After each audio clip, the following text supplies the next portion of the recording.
aqui nesta tarde. Agradecemos a Ele pelo mérito da vida e podemos estar adorando e ao mesmo tempo com a incumbência, como nosso irmão Juninho falou, e trazer a mensagem dele.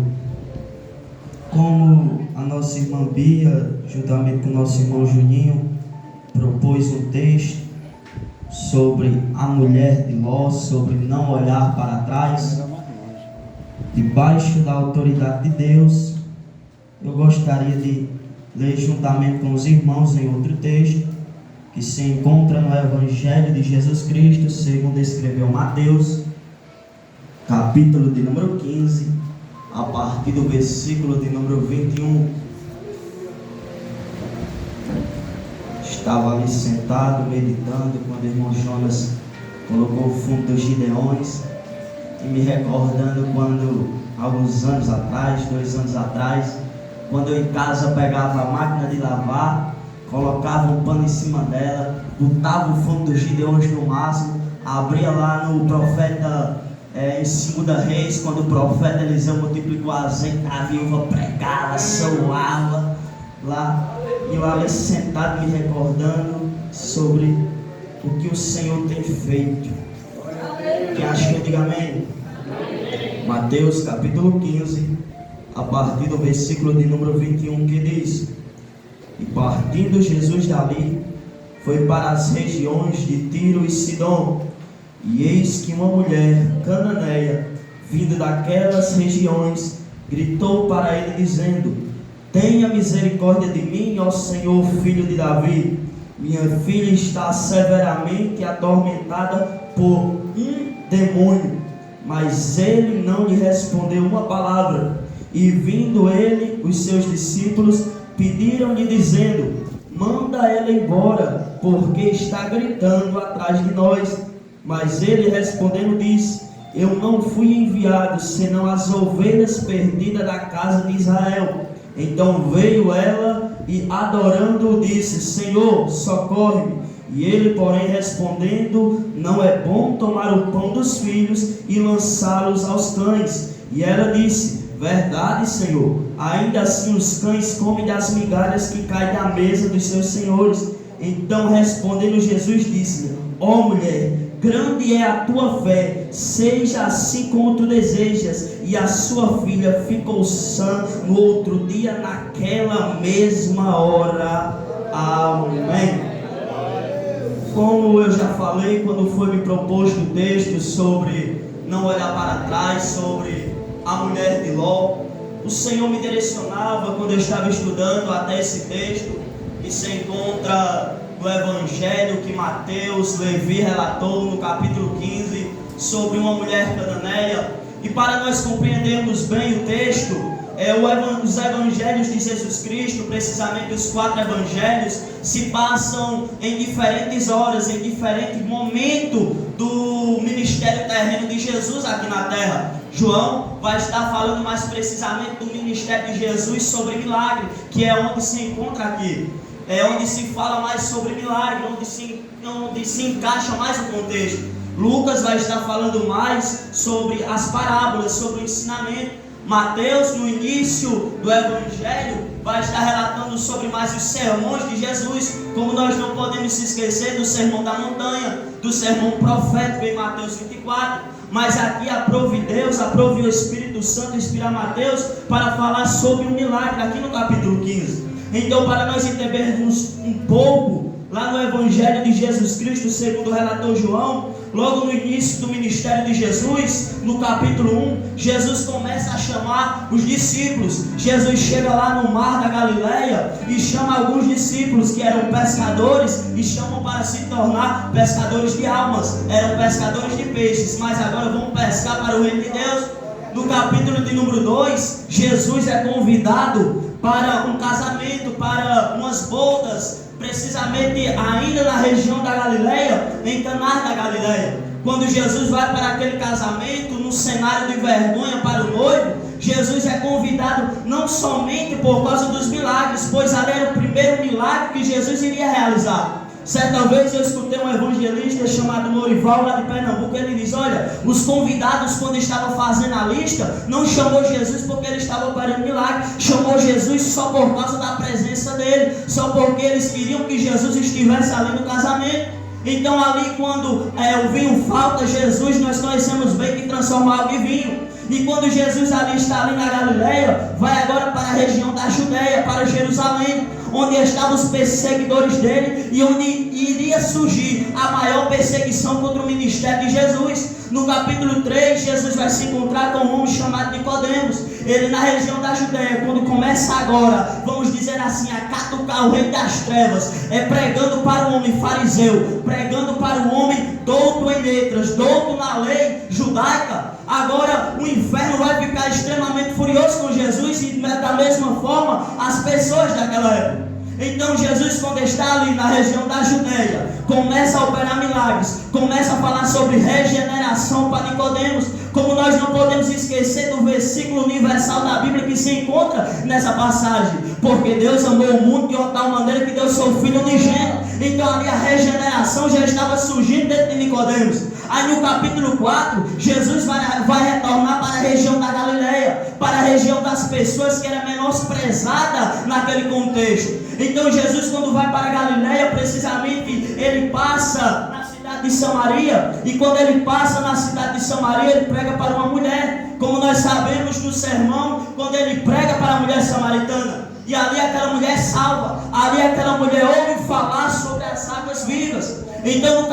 no mesmo capítulo 4, Jesus chega até a mesma cidade de Caná da Galileia. Então chega lá um homem dizendo: Senhor Jesus, o meu filho está enfermo. Jesus diz: vai em paz, o teu filho já está sarado. E naquela hora era 7 horas, quando o homem chega em casa, foi a hora que seu filho tinha sido restaurado. Então nós podemos ver que o início do ministério de Jesus era milagre. O início do ministério de Jesus estava bombando, estava um pipoco. Mas as pessoas estavam negligenciando de uma certa forma na região da Judeia, que eles se achavam grandes demais. E de uma certa forma os fariseus, quando surgiam, que era o que mais perseguiam, eles surgiram para separar, eles surgiram para julgar precisamente a lei, porque eles estavam cansados de ser enganados. Porque antes de Jesus vir, veio um tal de Teudas, veio um tal de Judas Galileu dizendo: eu sou Cristo, mas nada acontecia, dizendo: ei, eu trago a verdade, ei, eu sou o Messias. Mas quando ia julgar, quando ia colocar na prática, eles se sucumbiram, eles se acabaram.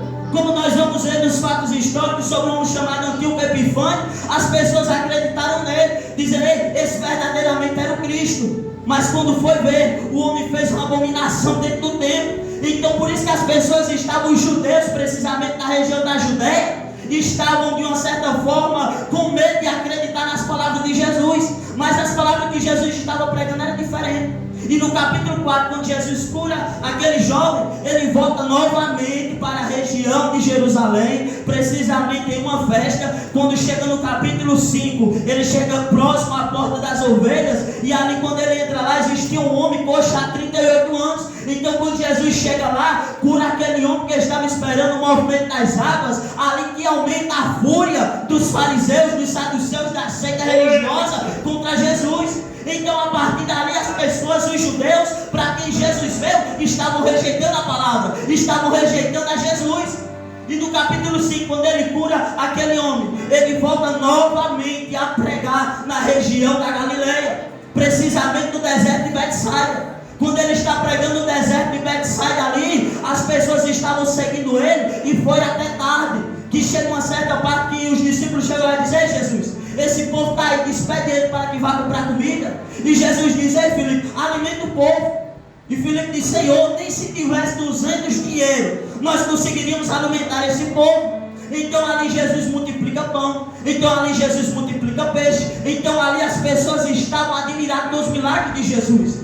Mas Jesus estava sendo perseguido não naquela região, mas na região da Judeia. Então no capítulo 6, quando Jesus sai dali, ele manda os discípulos irem no barco e ele vai orar. E quando Jesus vai orar, os discípulos entram no barco, começam a navegar. Quando chega próximo à 4ª vigília da noite, nós conhecemos bem que o mar se agita, o mar fica furioso contra os discípulos. Por quê? Porque o ministério de Jesus ali, o diabo já estava vendo que ele ia dar um estrago grande no reino das trevas. Então quando os discípulos entram ali, quando o mar se enfurece, quando eles estão com medo, lá vem Jesus andando sobre as águas, e os discípulos atemorizados dizendo: é um fantasma. E Jesus andando: é um fantasma, é um fantasma, é um fantasma. E Pedro, na sua ousadia, diz: ei, Senhor, se for o Senhor Jesus mesmo, manda eu ter contigo. Então Pedro vai andando sobre as águas, mas quando chega lá na frente, ela afunda.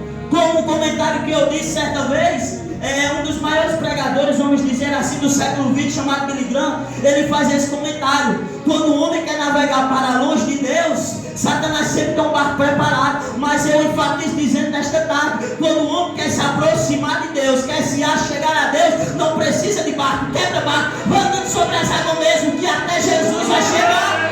Então o ministério de Jesus naquela época estava bombando, e ao mesmo tempo que estava bombando, estava enfurecido.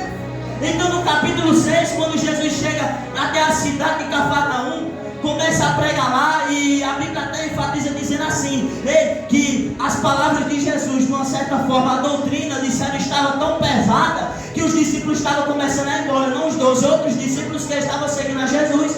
Então os discípulos chegam: Jesus, muda aí o sermão, muda aí a doutrina, que está tão pesado que o povo está indo embora, o povo está fugindo. Então Jesus chega lá e diz: ei Pedro, quer ir com ele? Quer ir com eles? Vai-se embora. Aí Pedro toma a palavra e diz: ei Senhor, para onde eu irei se só o Senhor tem palavras de vida eterna?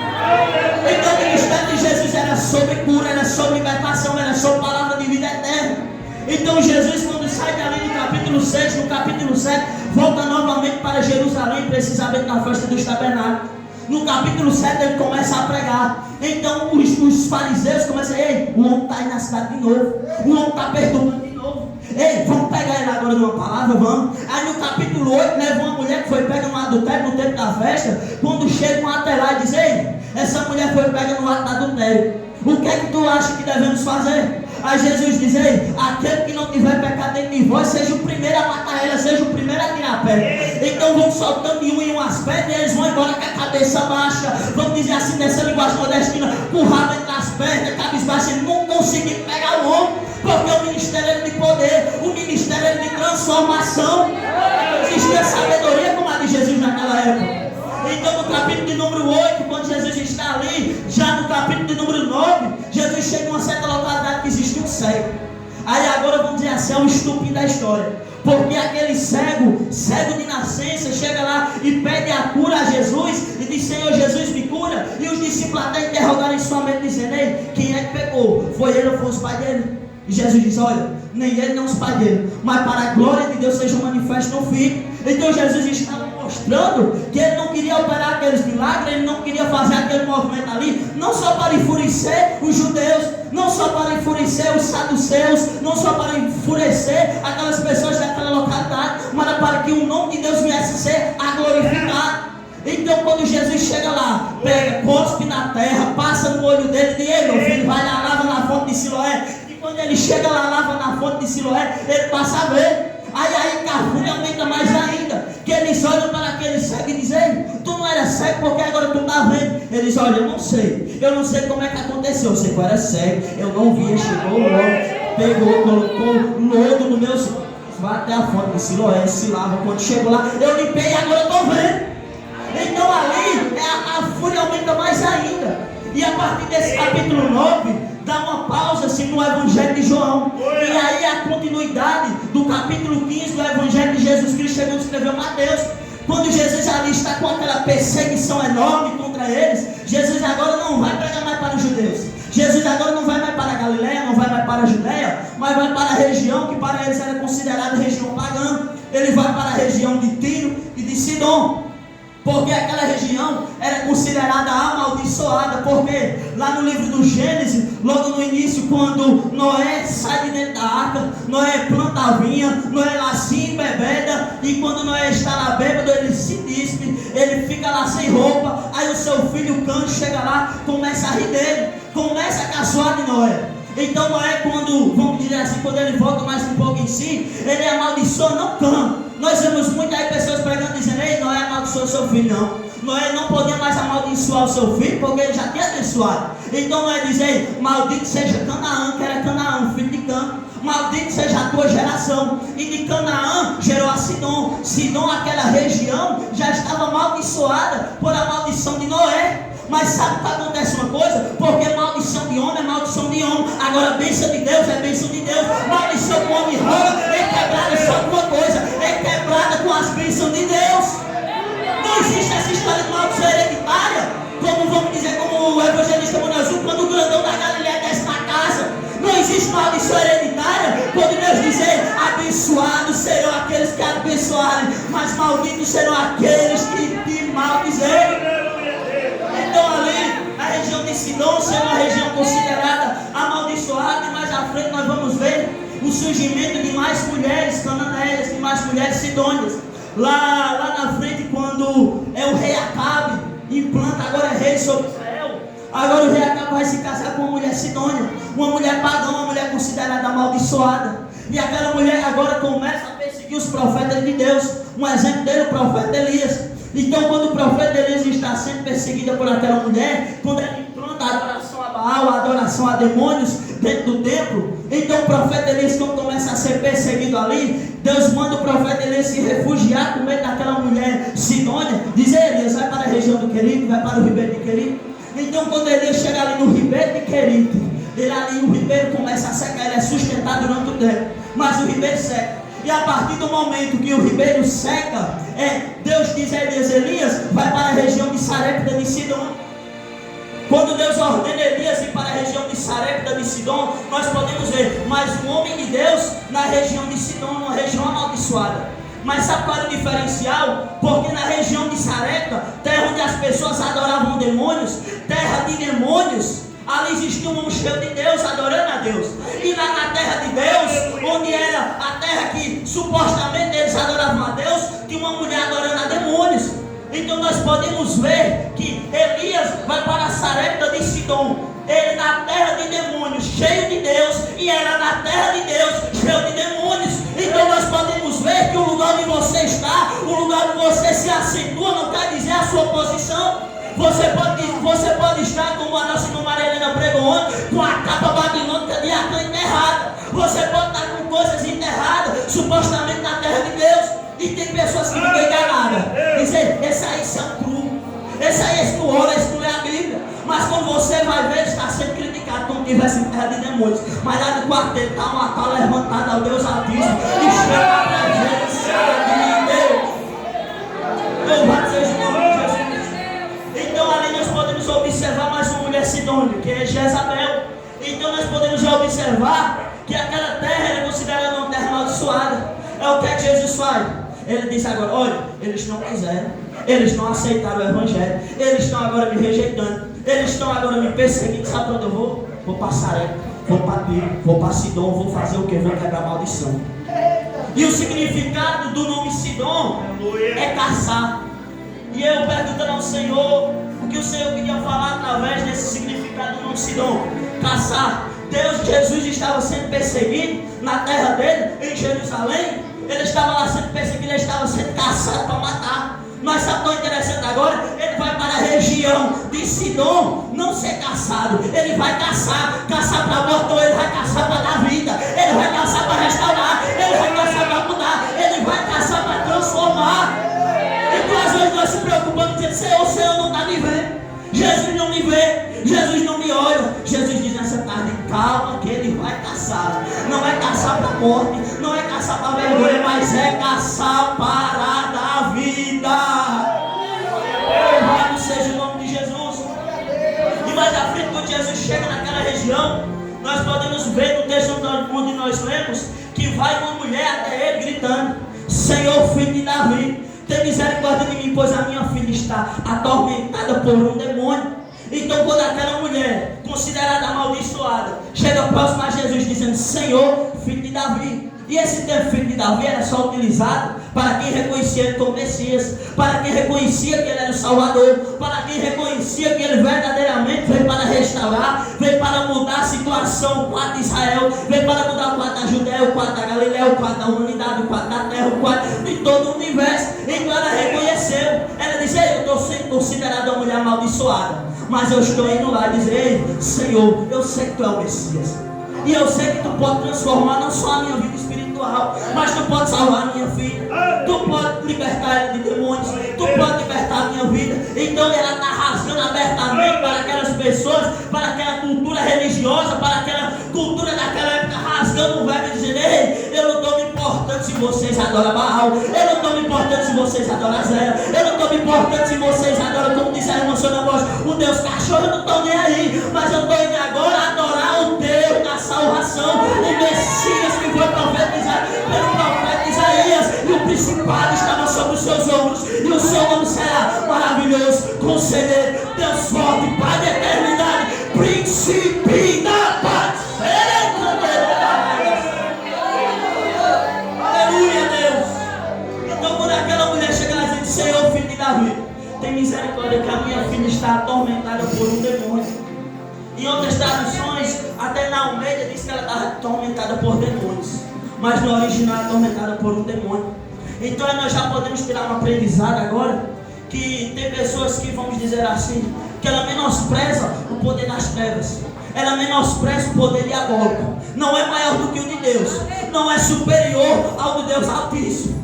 Mas olha que um demônio pode causar na vida daquela mulher, pode fazer uma mulher sair louca, sair gritando o nome de um homem, sair gritando, sair da sua casa, porque a sua filha estava sendo atormentada por um demônio.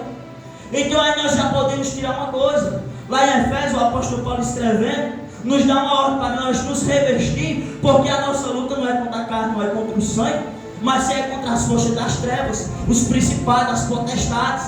Então, quando o apóstolo Paulo estava escrevendo para a igreja de Éfeso, está dizendo: ei, não menospreze o poder do diabo, mas lá em Tiago vai dizer assim: resistir a ele, fugir dele, porque o poder dele é cruel, o poder dele é terrível. Mas o nosso Senhor Jesus nos alerta nessa tarde, para que nós venhamos a fazer como Elias, estar em terra de demônios, mas cheio de Deus, nos revestir da espada, nos revestir da palavra, nos revestir da oração. Certa vez, não muito pouco tempo atrás, hoje faz uma semana que a minha avó faleceu, mas quando ela ainda estava em vida, nós revezamos lá em casa para ficar uma pessoa no sofá cada noite. E cada noite um ficava na vigília pastorando ela, porque ela não podia tirar o oxigênio do nariz dela. E na noite que eu fiquei lá, eu estava meditando com Deus e dizendo: Senhor Jesus, pedindo revestimento a Ele.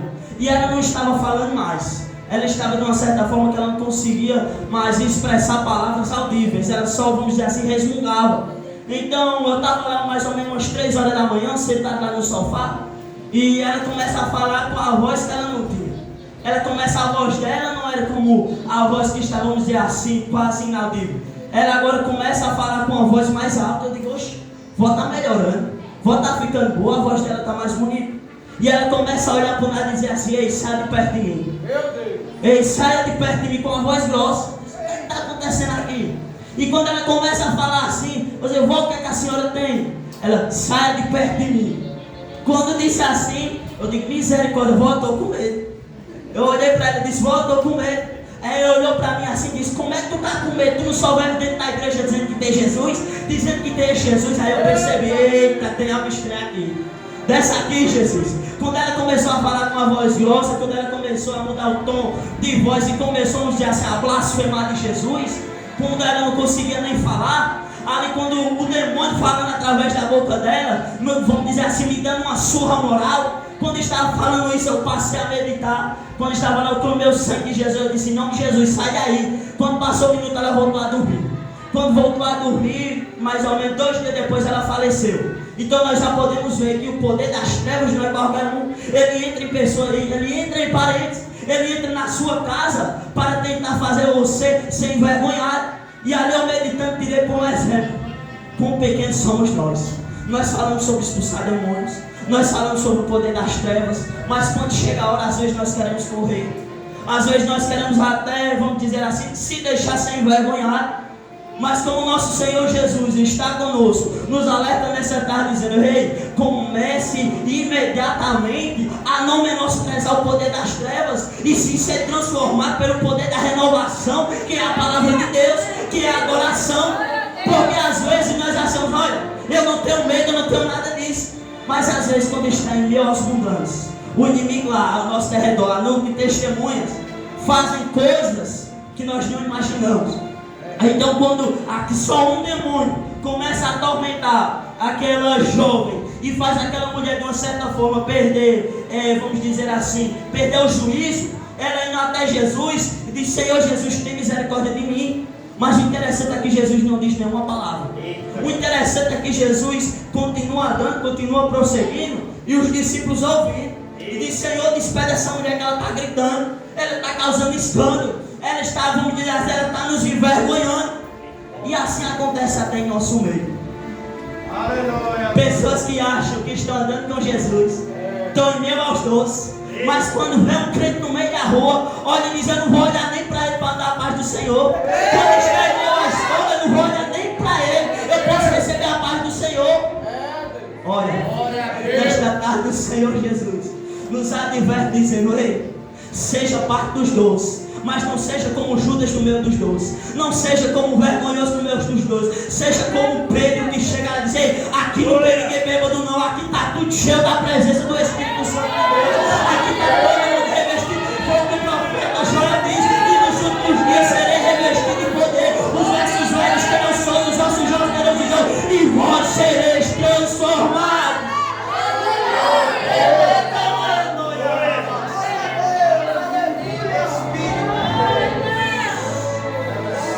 Então aquela mulher, quando chega lá clamando a Jesus, os discípulos mandam despedir. Já estou chegando na minha hora.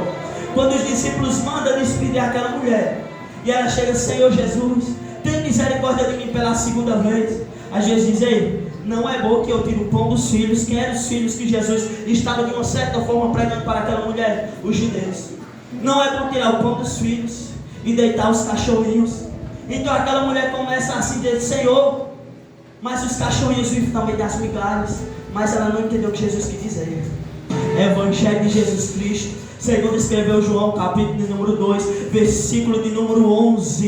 Ei, eu vim para os meus, mas o meu não recebeu, mas todo aquele que o receberam foram feitos filhos de Deus. Então aquela mulher naquela hora não era mais um cachorrinho. Aquela mulher naquela hora, falando na linguagem figurada que usaram, ela não era mais um cão sidônio. Naquela hora aquela mulher tinha recebido algo da mão dela que se chamava poder. Poder de quê? Poder de ser feita uma filha, poder de ser transformada, poder de ser mudada. Agora ela tinha mais autoridade que qualquer judeu, agora ela tinha mais autoridade que qualquer fariseu, agora ela tinha mais autoridade que qualquer chefe de sinagoga. Aquela mulher agora era uma filha, era uma filha. Então você que está aqui nesta tarde, para você, não fique se menosprezando a poder das trevas, não fique de joelho prostrado. Você tem a autoridade de dizer: ei, eu fui comprado pelo sangue, agora eu sou filho, agora eu sou filho, eu vou andar em você, eu vou andar em você cristal, vou andar em você transformado, porque eu não sou qualquer um, eu sou filho de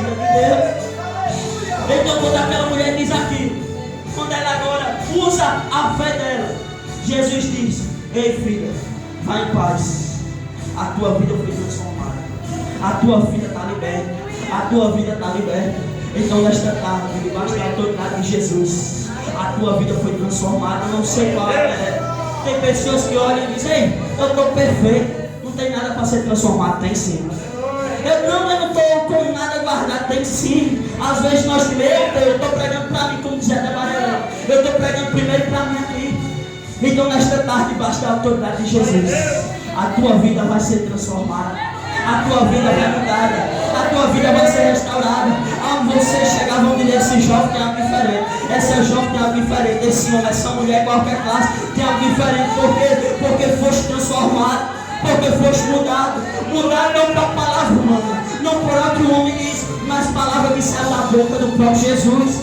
Como foi pregado no culto de doutrina sexta-feira, nós temos um poder que é a maior profecia em nossas mãos. Então não é só o irmão Carlos que está dizendo, é a palavra de Deus, é a Bíblia Sagrada. Tu foste transformado, tu foste mudado, tu foste comprado. Vai em paz, vai em paz. Aqui é do teu coração que acalma nesta tarde, pois o Senhor já te transformou, o Senhor já te mudou, porque estás em Cristo, nova criatura é. As coisas velhas se passaram, tudo já foi novo. Então nesta tarde, a palavra do Senhor Jesus, para terminar, a palavra do Senhor Jesus nos diz que em meio a perseguições na vida de Jesus, Jesus vai para aquela região. Jesus transforma a vida daquela mulher. Jesus transforma a vida da filha daquela mulher. E nada voltou a ser o mesmo. E tudo foi mudado. Então a palavra de Jesus não deixa o homem sendo o mesmo. Se você ouvir essa palavra, vai sair fazendo a mesma coisa, o problema é seu. Mas a transformação não vem. E se a trombeta soar, eu sou o primeiro que vou, não sei quem vai ser o outro. Amém.